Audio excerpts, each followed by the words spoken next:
D G P D M Irfan Ali Kathia ने कहा है कि 4 सितंबर को सैलाब मुजफ्फरगढ़ में पंजंद के मकाम पर जमा होगा।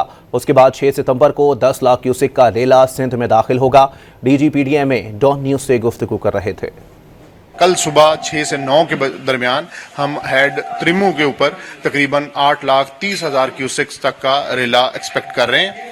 इसके बाद इसने हेड मोहम्मद वाला और नीचे सिंध की तरफ बढ़ना है। इसके बाद ये पानी 4 तारीख को रात 12 बजे के करीब ये पंजनद के मुकाम पर मुजफ्फरगढ़ में दाखिल होगा और 6 तारीख को ये पानी सिंध में जो तकरीबन 10.5 लाख का मिनिमम रेला ये सिंध में दाखिल हो जाए।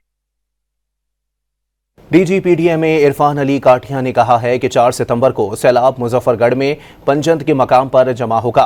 उसके बाद 6 सितंबर को 10 लाख क्यूसेक का रेला सिंध में दाखिल होगा। D G P D M Dawn news से गुफ्तगू कर रहे थे। कल सुबह 6 से 9 के दरमियान हम हेड त्रिमू के ऊपर तकरीबन 8,30,000 क्यूसेक्स तक का रेला एक्सपेक्ट कर रहे हैं।